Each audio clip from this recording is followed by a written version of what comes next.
Bonsoir à tous. C'est le dernier message sur cette série, comme Claudia l'a dit, sur le Saint-Esprit.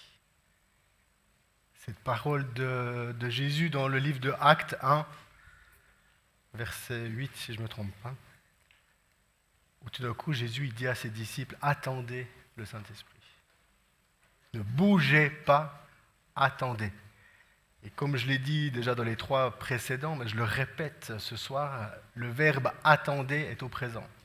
Ça veut dire que les apôtres, quand ce jour de Pentecôte ont reçu le Saint-Esprit, ce n'était pas juste une action d'une fois dans leur vie, puis c'est bon.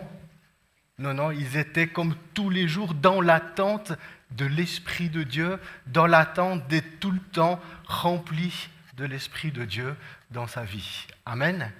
Les disciples, ils étaient là, ils croyaient dans la personne de Jésus, amen. Mais en même temps, ils aspiraient à être constamment, être remplis de l'Esprit. Et ça, c'est des choses qui est vraiment important à comprendre pour notre vie de foi. On est tous là, puis oui, on confesse tous qu'on aime Jésus, mais la question, est-ce que tu es rempli de l'Esprit? On aime tous Jésus, mais est-ce que tu es rempli de l'Esprit? Amen. Et il y a vraiment cette dimension de pouvoir ensuite tout le temps s'attendre à l'Esprit de Dieu. Quand on parle du Saint-Esprit, c'est vraiment important de comprendre qu'il est notre héritage. Amen.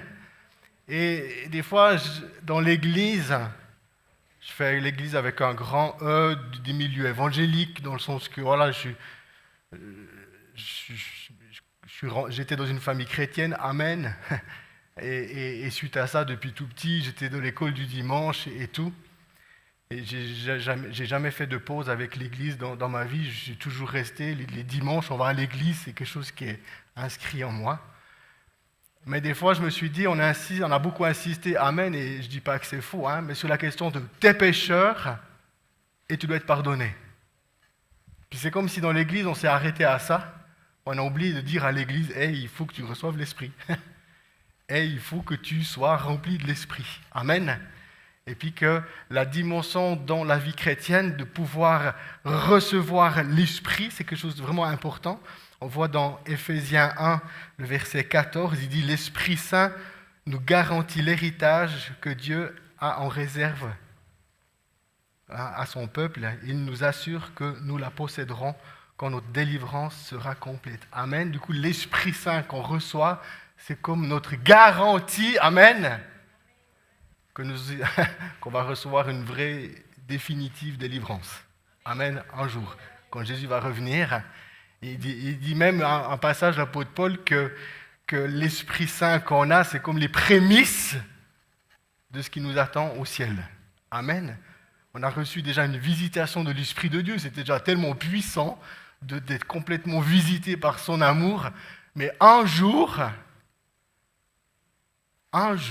quand Jésus reviendra, et le temps, à mon avis, arrive quand même tout bientôt, amen, et que nous allons quitter ce corps terrestre pour avoir un corps céleste, amen, ce jour-là, on va vivre un baptême dans l'Esprit de Dieu, mais fois 1000, amen. Et ce qui est intéressant, c'est que quand les apôtres, du coup, reçoivent la Pentecôte, où l'Esprit Saint descend, il y a comme des flammes, des langues de feu qui descend sur chaque personne d'une manière individuelle, où du coup, Pierre, il comprend que la parole prophétique de Joël est en train de se réaliser. Amen. Et le fait d'être pardonné de nos péchés, oui, amen.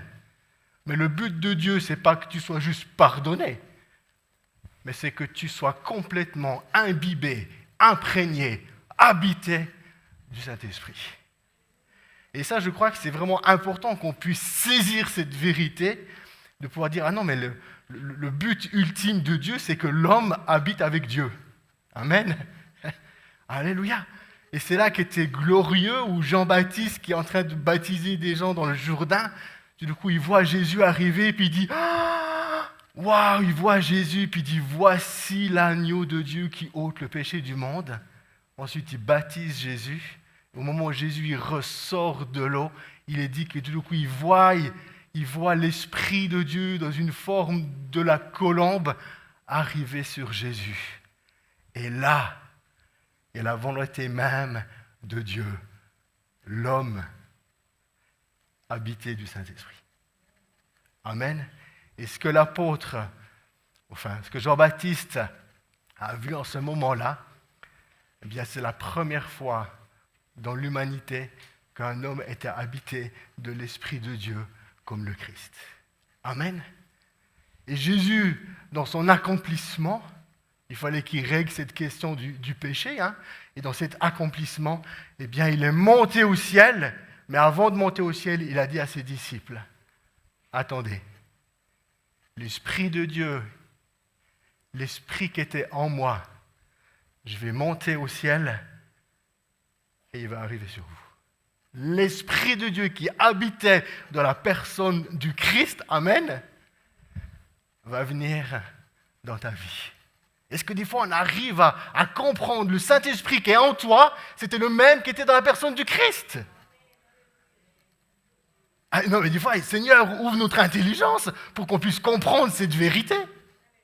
Amen. L'Esprit de Dieu qui planait dans Genèse 1, l'Esprit de Dieu qui planait là où c'était tohu bohu, il habite en toi. L'Esprit de Dieu qui a ressuscité Christ d'entre les morts, habite en toi. Amen. Et de pouvoir comprendre, c'est ça le but de Dieu, c'est que son Esprit habite. Mais pour que son Esprit Saint puisse habiter dans l'homme, il fallait régler la question du péché. Parce que le Saint-Esprit ne peut pas habiter avec un corps sale.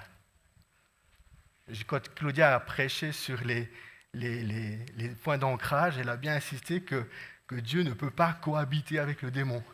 Amen. Il faut purifier la terre pour l'Esprit Saint. Et c'est magnifique. Celui qui confesse de sa bouche, qui se repent de son péché, Dieu est fidèle et bon pour lui pardonner. Amen. Et j'aime ce passage de Pierre, quand il dit, quand il fait sa première prédication, qu'est-ce qu'on doit faire? Repens-toi, fais-toi baptiser, et tu vas recevoir le don du Saint-Esprit. Amen. Et ça, c'est toute cette réalité que nous devons aspirer. Quand je parle de ça, parce que c'est vraiment quelque chose qui est tellement fort en moi, cette dimension d'attendre, d'aspirer l'Esprit de Dieu. J'aime le Père, j'aime le Fils, mais l'Esprit de Dieu, comment je l'accueille, comment je le vois, comment je le rencontre. Et j'avais insisté où on a rencontré Jésus, mais est-ce que tu as rencontré l'Esprit? Est-ce que tu le connais? Amen. Et des fois, c'est vrai que dans notre vie de foi, on a ce Dieu qui est trinitaire, le Père, le Fils et le Saint-Esprit. Puis des fois, ça peut être dur de pouvoir faire la part des choses. Mais en même temps, c'est tellement important de pouvoir dire oui, le Saint-Esprit, je le connais. Le Saint-Esprit, je le connais. Et un autre passage que j'aime trop aussi de Pierre, non pas de Pierre, de Paul, c'est dans Éphésiens 5, le verset 18. Et ce qui est intéressant dans tout le contexte du chapitre 5, c'est toute cette mise en garde de l'apôtre Paul par rapport à avoir une vie vraiment conforme avec Dieu et se débarrasser du péché et tout. Et puis dans Éphésiens 5, 18, « Ne vous enivrez pas de vin, il mène à un comportement malfaisant, mais soyez remplis de l'Esprit Saint. » Amen. Et c'est intéressant de nouveau ce passage où l'apôtre Paul, dans Éphésiens 5, 18, « Mais soyez remplis de l'Esprit Saint », le verbe « soyez remplis », eh bien, il est au présent. C'est-à-dire c'est quelque chose qui est continuel. Amen. Nous sommes des vases où tous les jours, nous devons aller à la source pour être remplis, à déborder. Amen.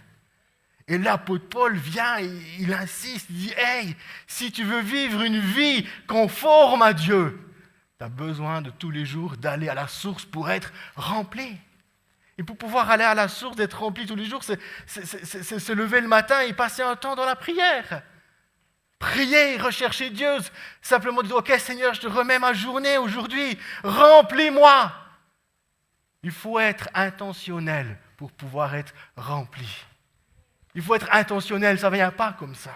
Il faut aller à la source, il faut aller vers celui qui nous donne l'Esprit.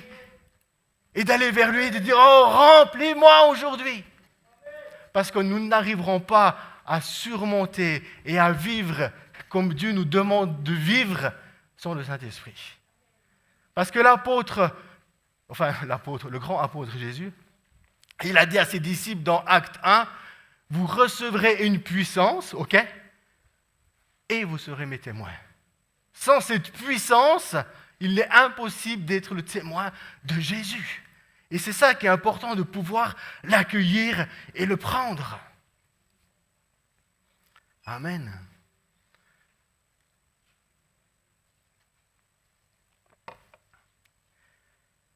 Ici, j'ai un texte, j'ai fait du copier-coller sur un livre. Ça s'appelle Les Pères de l'Église. Les Pères de l'Église, c'est toute la génération après les apôtres, qu'on connaît. Hein? Il y a toute une génération, parce que l'Église va continuer jusqu'à aujourd'hui. Hein? Amen. Une fois que Pierre, Paul, Jacques, ils étaient morts, il y a toujours eu des ministères, des apôtres, et l'Église a existé jusqu'à aujourd'hui. Amen. Yes. Du coup, à un moment donné, c'est des écrits qui sont un peu de la même manière que les lettres qu'on pourrait avoir dans notre Bible ici, mais en même temps, ils ne sont pas canonisés. Mais c'était des hommes de Dieu qui venaient, qui écrivaient des lettres à l'Église. Et ce qui est intéressant, c'est comme aujourd'hui, tu peux écouter les messages sur Facebook, hein, ou bien sur YouTube, ou bien tu as tel et tel orateur qui a écrit un livre. Puis, du coup, c'était aussi des hommes de Dieu qui écrivaient peut-être, on va dire, leur prédication et qui donnaient comme ça à l'Église. Et ce qui m'a interpellé, vraiment, c'était ici qu'on va lire ensemble. C'est une introduction des lettres. Puis ça m'a vraiment interpellé quand il dit « Le meilleur de l'Église naissance est d'avoir été une communauté spirituelle au sens forme du terme, c'est-à-dire un rassemblement d'hommes, ni meilleurs ni pires, par nature et condition, que ceux qui les entourent, mais vivant de l'esprit. » Amen. Et cette communauté vit seulement et puissamment de l'esprit. Tout d'un coup, l'Église, après les apôtres, qui continuaient, tout d'un coup, cette Église, elle disait, mais on ne vit que par le Saint-Esprit. Amen. C'est-à-dire que quand ils se retrouvaient, à chaque fois, il y avait une attente de l'Esprit de Dieu qui vienne les visiter. Parce qu'on ne vit que par lui. Amen. Ensuite, il dit, les écrits des pères apostoliques mettent en relation avec les hommes qui n'ont eu, en quelque sorte, que le seul Esprit Saint pour exister en Église. Tout d'un coup, ça m'a vraiment interpellé de voir tout d'un coup tout le focus qui se faisait dans l'Église, après les apôtres, sur la personne du Saint-Esprit. Et le troisième texte que je vous soumets, les écrits des pères apostoliques font d'abord connaître la communauté dans l'Esprit Saint, que fut tout de suite l'Église, amen, après la Pentecôte. Hein, l'Église a existé par l'Esprit Saint qui est descendu sur les apôtres. Et les saintes Écritures sont ceux qui, très vite, a permis aux hommes de cette communauté de fonder leur identité qui était en même temps leur force. Ils étaient chrétiens du fait de l'Esprit donné par Jésus-Christ. Amen. Ils étaient chrétiens du fait de l'Esprit donné par Jésus le Christ. C'est intéressant, dans l'église d'Antioche, à un moment donné, ces chrétiens dans Antioche, on voit ça dans Actes, qu'ils étaient là et ils louaient le Seigneur. Ils louaient le Seigneur tellement, puis ils prenaient les enseignements des apôtres, ils écoutaient, ils recherchaient l'Esprit de Dieu. Et les gens du dehors, quand ils les voyaient, ces chrétiens, vivre, louer, adorer, prier, ils ont dit, ils sont chrétiens. Et le mot chrétien, ça veut dire petit Christ. Amen. Et c'est intéressant par rapport à l'église d'Antioche, c'est le témoignage des gens du dehors qui disent, on dirait, quand je te vois, on dirait Jésus. Ah ouais? Quand je te vois vivre, prier, j'ai l'impression de voir Jésus. Amen. Et c'est pas le témoignage des chrétiens entre eux où ils se caressent dans le sens du poil puis ils se disent guigili, guili, guili, hein. Non. C'est les gens du dehors, ceux qui n'ont pas encore reçu Jésus, qui viennent puis qui disent on dirait Jésus quand je te vois. Et cette communauté a pu être dans ce témoignage parce qu'elle recherchait ardemment l'Esprit de Dieu à chaque fois qu'elle se retrouvait. Amen. La parole de Dieu nous dit que nous devons adorer notre Père en esprit et en vérité. Amen. Jean 4, 23, 24, il dit, c'est Jésus qui rencontre cette femme au puits. Mais l'heure vient et elle est déjà là où les vrais adorateurs adoreront le Père en esprit et en vérité. Amen. En esprit et en vérité. En effet, ce sont là les adorateurs que recherche le Père. Dieu est esprit et il faut que ceux qui l'adorent en esprit et en vérité. Amen. Alléluia. Et c'est là, je crois, réellement toute l'importance de pouvoir rechercher l'Esprit de Dieu quand on se retrouve. Amen. Quand on parle du Saint-Esprit, je crois que c'est aussi l'Esprit du Christ. Paul va dire dans Galates qu'on a reçu l'Esprit du Christ et l'Esprit du Christ en nous crie « Abba Père ». Et moi, je pense que ce cri, c'est le cri de la nouvelle naissance. Amen. Alléluia. Il y a le mouvement de l'Esprit qui est dans l'Église. Il va donner la vie. Qu'est-ce qui va se passer alors?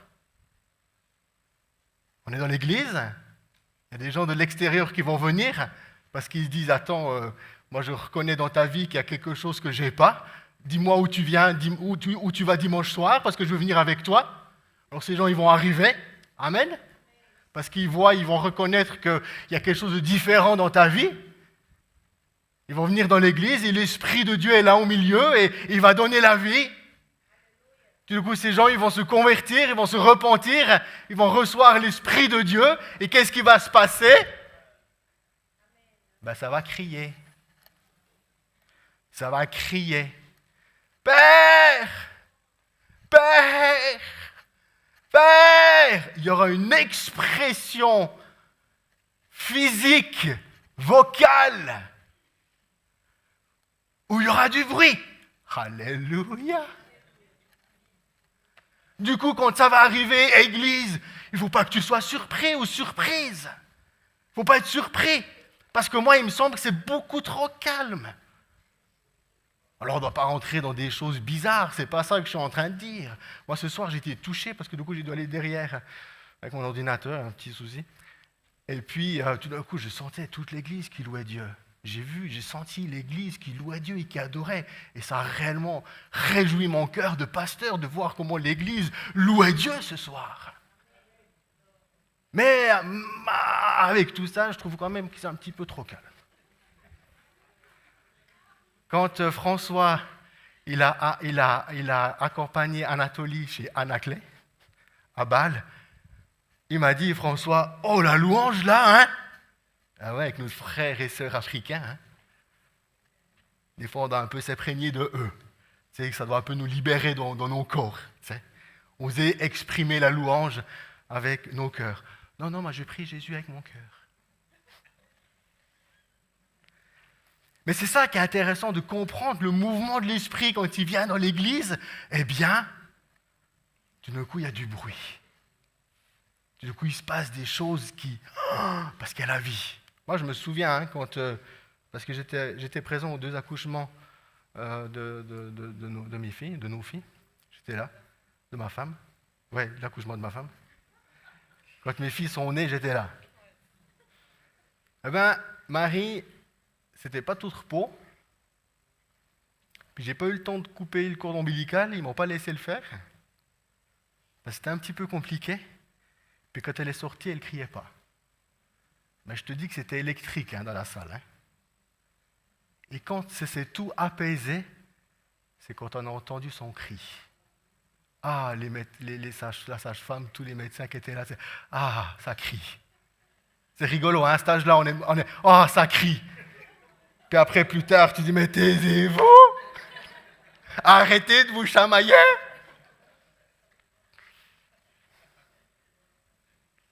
Alléluia.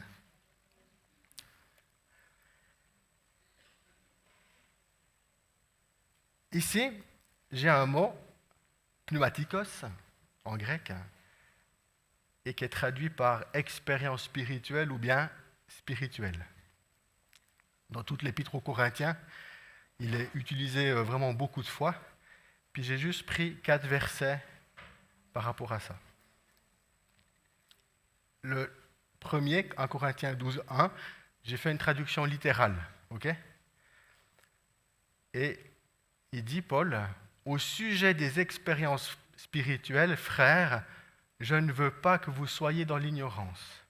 C'est-à-dire que dans le verset 1, par exemple, dans ma Bible, il est dit « Concernant les dons spirituels, je veux frère ». Mais le mot « don » n'est pas dans le verset 1. C'est-à-dire que l'apôtre Paul, il dit « Au sujet des expériences spirituelles, je ne veux pas que vous soyez dans l'ignorance ». Puis c'est après au verset 2 qui dit « Et l'Esprit Saint donne des dons ». Ok ? Et moi, je trouve vraiment intéressant, c'est que l'apôtre Paul, il parle à l'Église, puis il dit « Mais je ne veux pas que tu sois dans l'ignorance au sujet des expériences spirituelles, de la vie spirituelle qu'on peut avoir avec Jésus, avec Dieu, avec le Saint-Esprit. » Et ce qui est intéressant, c'est que tout d'un coup, on pourrait avoir une vie de foi, j'ai envie de dire terrestre. Oui, on lit la Bible, mais c'est terrestre. On vient, on fait notre prière, on lit notre Bible, mais là-dedans, on n'a aucune expérience dans l'esprit. Et l'apôtre Paul, il veut encourager l'Église à pouvoir dire « Je ne veux pas que tu sois dans l'ignorance au sujet des expériences spirituelles qu'on peut avoir avec Dieu. » Ensuite, il réapparaît au chapitre 14, il dit « Mais cherchez donc avant tout de recevoir l'amour, désirez aussi les expériences spirituelles, surtout celles qui permettent de donner des messages de la part de Dieu. » Et moi, j'étais interpellé et touché ici par l'apôtre Paul, où il encourage l'Église, dit « Oui, recherchez l'amour, mais désirez les expériences spirituelles. Désirez cette vie de l'Esprit. » Amen. Parce que c'est la vie de l'Esprit où l'Esprit Saint donne des dons comme il le veut. Amen. La foi, parole de sagesse, parole de connaissance, don de guérir, don d'opérer des miracles. Amen. Moi, j'ai tellement envie de rentrer plus dans la dimension de guérison, de miracles, don du parler en langue, le don aussi d'interpréter les esprits, s'ils sont justes ou pas. Amen. Et puis, à un moment donné, il faut que l'Église n'ait pas peur de pouvoir aspirer à ces expériences spirituelles. Ensuite, il réapparaît dans le chapitre 15, les versets 46 et 49 que j'ai pris. Puis là, il dit, l'apôtre Paul, ce n'est pas le spirituel qui vient le premier, mais c'est le matériel. Le spirituel vient ensuite. Le premier Adam a été fait de la poussière du sol, le deuxième Adam est venu du ciel. Amen. Puis dans tout cet enseignement que l'apôtre Paul est en train de donner, il est en train de dire à l'Église, mais à un moment donné, tu ne seras plus un être avec un corps charnel, amen, celui-là il va mourir, mais un jour l'Église va recevoir un corps céleste. Et de pouvoir rechercher le côté de l'expérience spirituelle, c'est aspirer à s'emparer de ce corps qui va nous arriver bientôt, amen, de ce corps céleste. Et le fait de rechercher cette vie spirituelle, c'est aspirer à cette nature céleste qu'on va recevoir bientôt, amen. Et ça, c'est quelque chose qui m'a interpellé. Oui, je suis dans ce corps fait de chair où j'aime mon corps, je le chéris. J'en prends soin. Je me mets des fois de la crème sur le visage. Des fois, je prie puis je dis Seigneur, voyez un petit peu trop de ventre. Puis des fois, je fais un petit peu du sport parce que ça fait du bien pour mon corps. Amen. Mais en même temps, le fait d'aspirer à ces choses spirituelles, c'est aspirer à ce corps céleste qu'on va recevoir. Amen. Aspirer à ce corps céleste. Ensuite, dans 1 Corinthiens 3, 1, il est dit, en réalité, frères et sœurs, je n'ai pas pu vous parler comme à des personnes qui ont l'Esprit de Dieu, ou bien, de nouveau, c'est toujours le même mot grec, comme à des hommes spirituels. J'ai dû vous parler comme à des gens de ce monde, comme à des enfants dans la foi chrétienne. Et ici, ce qui est intéressant, la maturité en Dieu, elle fait un lien direct sur comment tu es rempli de l'Esprit. L'apôtre Paul, il dit, je n'ai pas pu vous parler comme à des êtres spirituels, mais comme à des enfants en Christ. Amen. Alléluia. Et du coup, le fait d'aspirer à la vie spirituelle et le fait d'être rempli de l'Esprit a un impact direct sur la maturité. L'homme fait. Amen. Et les ministères sont là pour nous amener dans la maturité à l'homme fait, à l'image parfaite de Jésus. Amen. Et cette image parfaite de Jésus a un impact direct sur comment nous sommes remplis de l'Esprit. Amen. Par rapport à ça, j'aimerais... c'est des choses que j'ai déjà parlé à l'église, mais...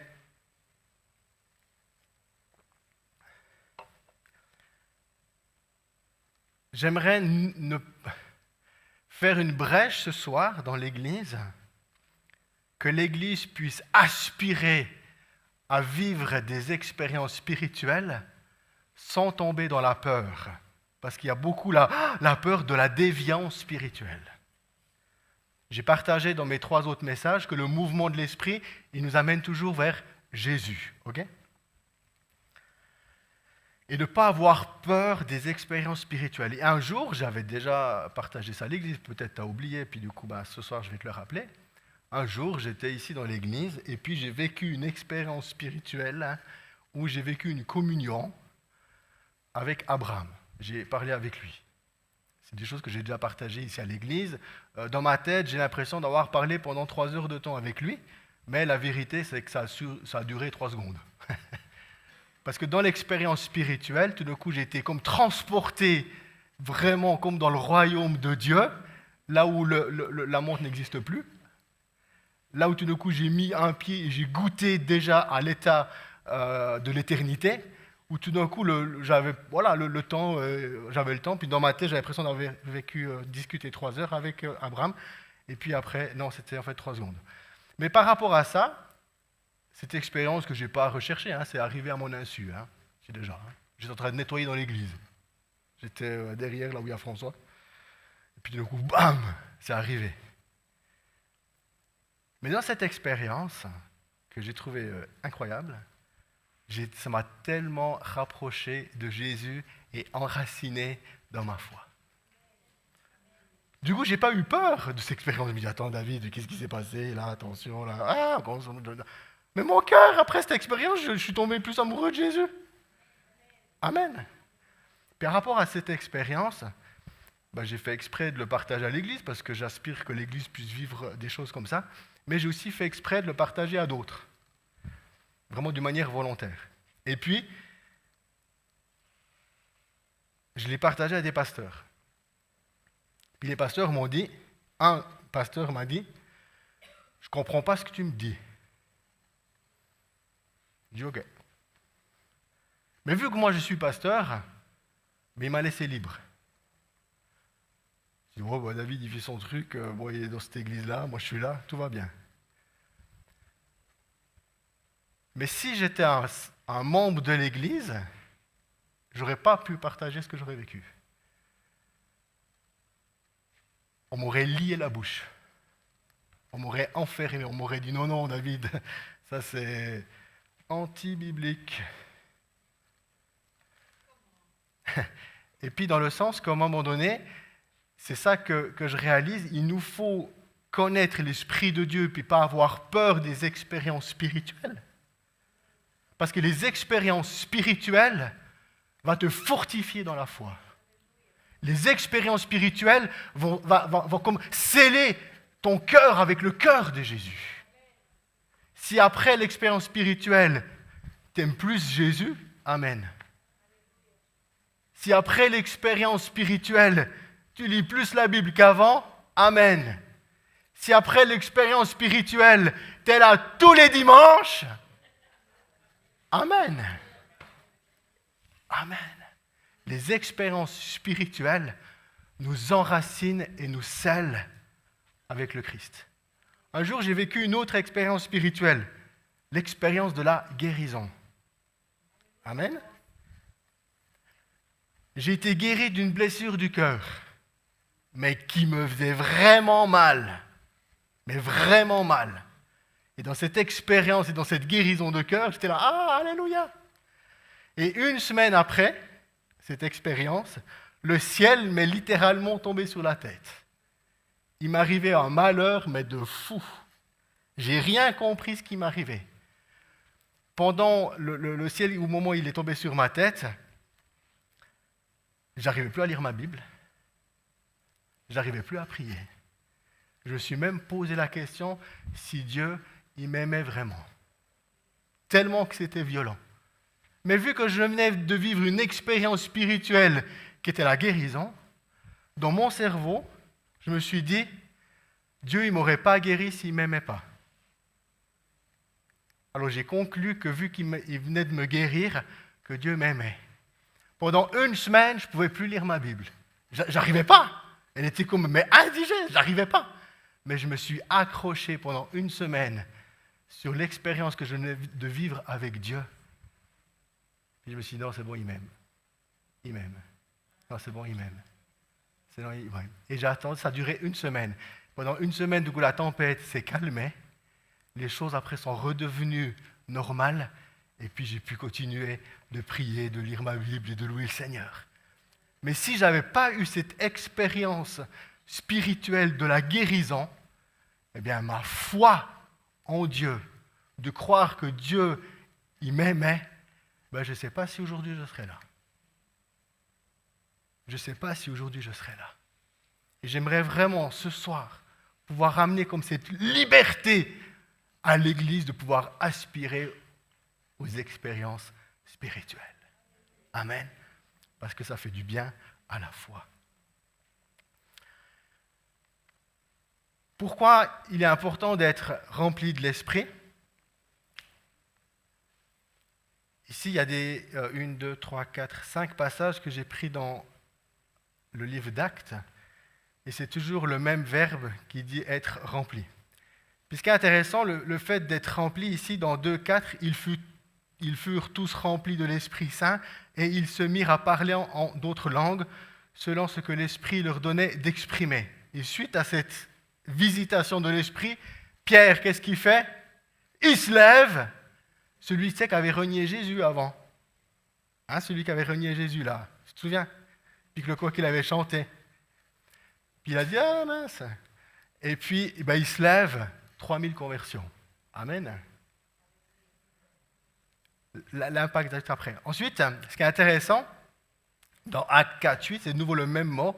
Pierre, rempli de l'Esprit Saint, leur dit, chef du peuple et ancien, d'où il vient, puis il fait la confrontation. Mais avant du coup de prêcher, Pierre, de nouveau, rempli de l'Esprit. Amen. Et en fait, le fait d'être rempli de l'Esprit, du coup l'Esprit Saint, il vient, puis il nous assiste, amen, il nous remplit, mais c'est pour que tu puisses exercer le ministère. Amen. Que tu puisses être, tout d'un coup, donner un témoignage à un collègue de travail. Amen. Saint-Esprit, remplis-moi. Non, là, je sens qu'il ne me remplit pas, je ne fais rien. J'ai juste écouté, mais je ne fais rien. Et tout d'un coup, waouh, l'Esprit Saint, il vient sur toi, il te remplit. Là, je vais lui dire, si tu veux, je peux prier pour toi. Amen. Ensuite, dans Acte 4, 31, c'est Jean et Pierre qui retournent vers les apôtres puis qui leur racontent qu'ils ont été un peu persécutés et tout, puis que ça venait tendu. Tandis qu'ils priaient, l'endroit où ils étaient réunis trembla, ils furent tous remplis de l'Esprit Saint et ils annonçaient la parole de Dieu avec assurance. Et de nouveau, c'est vraiment intéressant, c'est pas juste d'être rempli puis que ça nous fasse un peu les guilis dans le dos. Amen, j'aime quand ça fait les guilis dans le dos. Mais ce n'est pas juste pour un bien-être égocentrique pour nous. Le fait d'être rempli de l'Esprit, amen, c'est pour qu'on puisse annoncer la parole de Dieu avec assurance. Amen. Alléluia. Ensuite, dans Actes 9, 17, il m'a envoyé, c'est Ananias qui parle à Saul, il m'a envoyé pour que tu retrouves la vue et que tu sois rempli de l'Esprit Saint. Amen. Et ce qui est intéressant, c'est quand Ananias va vers Saul, parce que Saul c'était Paul, et puis tout d'un coup il voulait aller persécuter les chrétiens, et puis du coup, bam, il y a Jésus qui lui apparaît, et puis il devient aveugle. Il était comme ça. Du coup on l'a conduit, il était dans une maison, il était à genoux.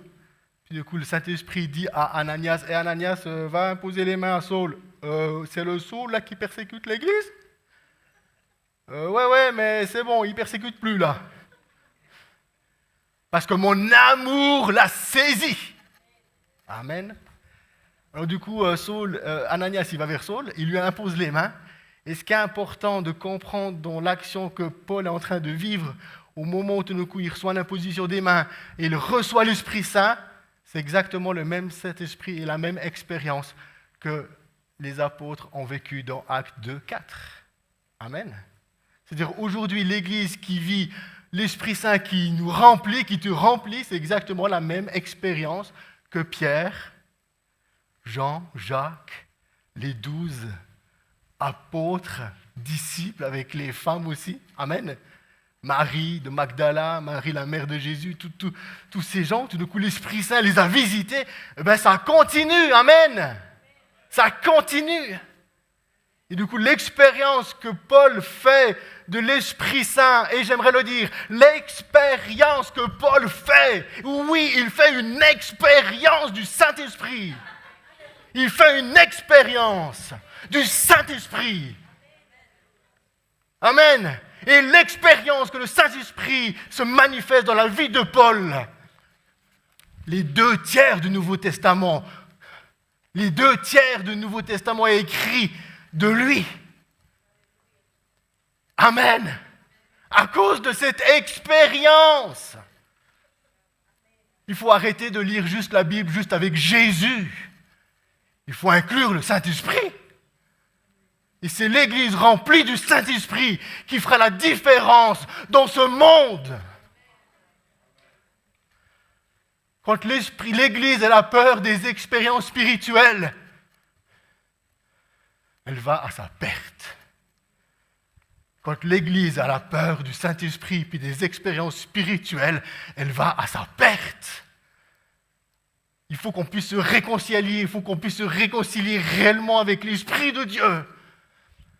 Parce que sans lui, on ne peut rien faire. Rien. Rien. Et c'est à cause de l'expérience que l'apôtre Paul fait du Saint-Esprit qui le visite, qui le remplit, qui devient l'apôtre des païens. Amen. Et ce même Paul, Acte 13, 9, il était dans le ministère.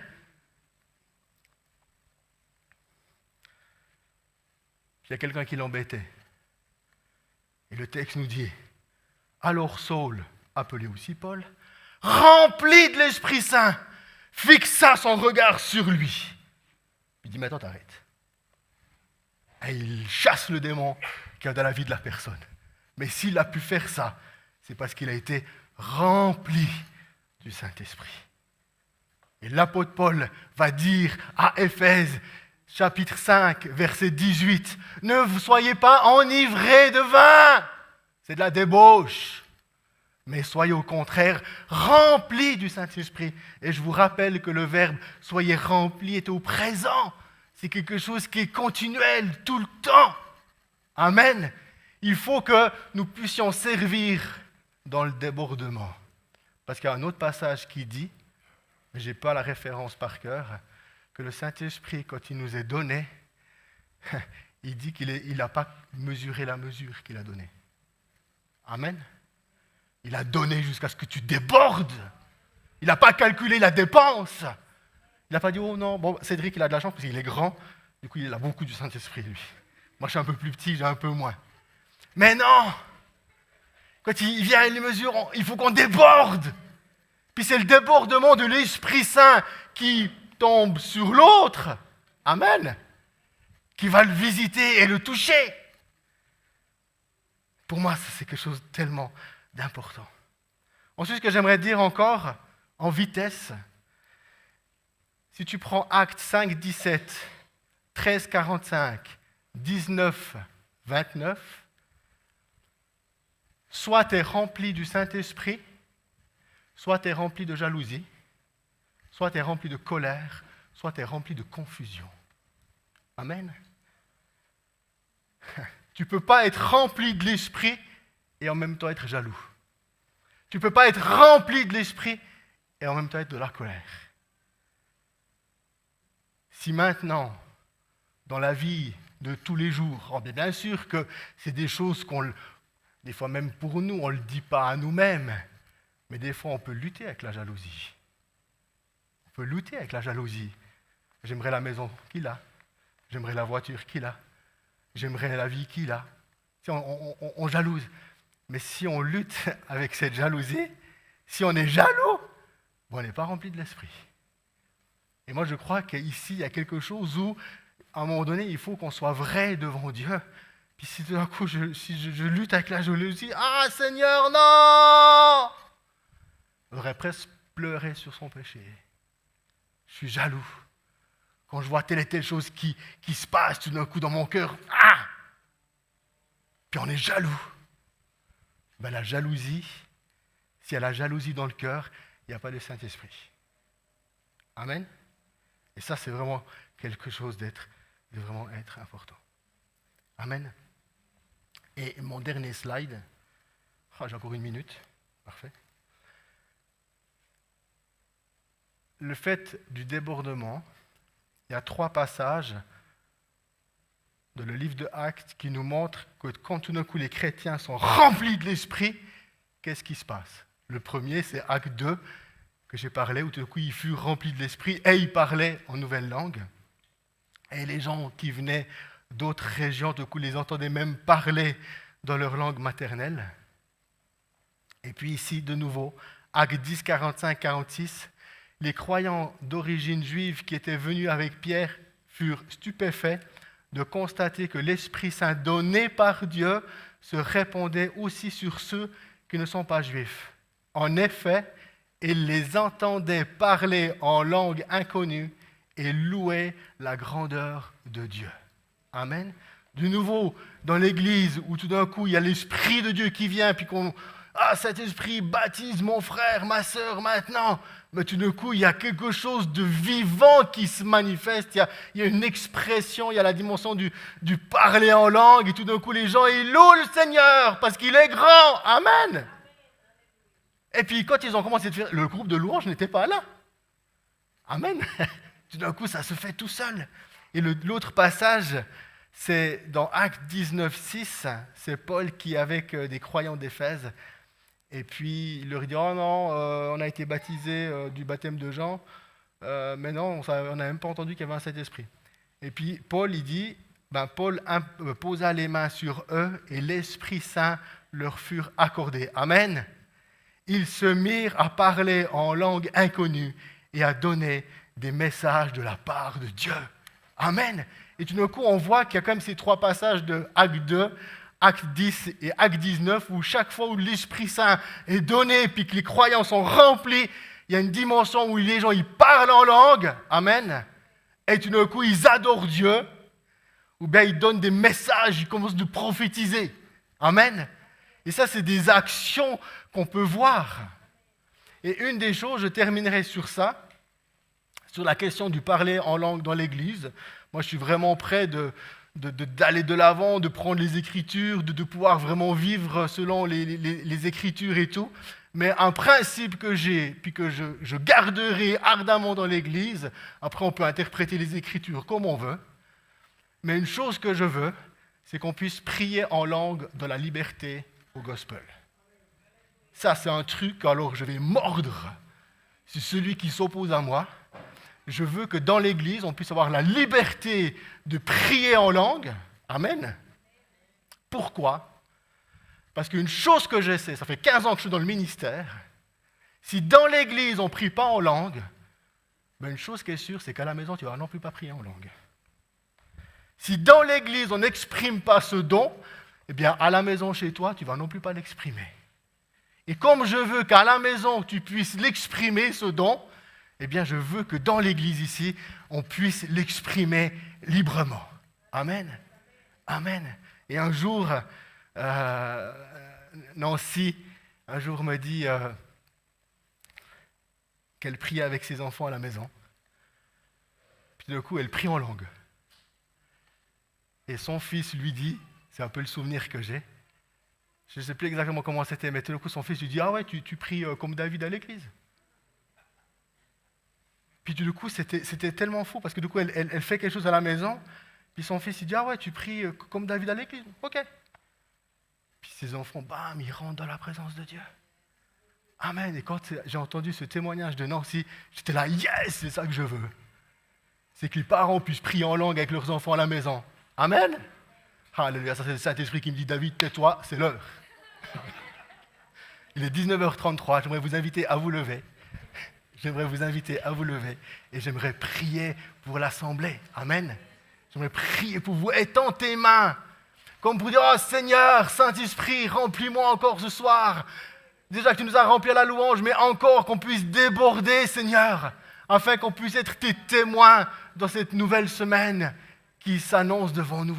Je n'ai pas envie d'avoir peur de cette semaine, Seigneur, mais je veux avancer avec confiance parce que l'Esprit de Dieu est avec nous.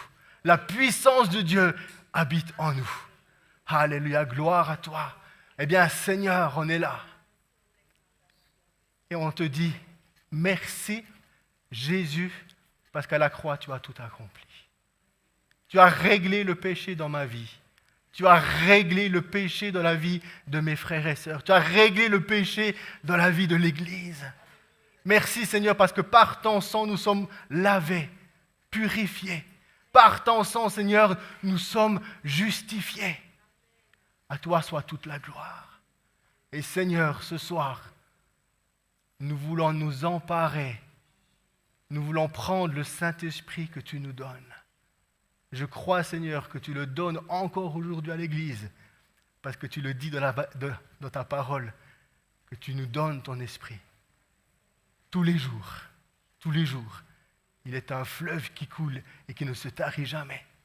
Et encore ce soir, nous te disons, Seigneur, remplis-nous de toi. Saint-Esprit, remplis-nous de toi. Manifeste ta vie en nous, afin que nous puissions être tes témoins. À toi soit toute la gloire. Amen. Amen. Amen.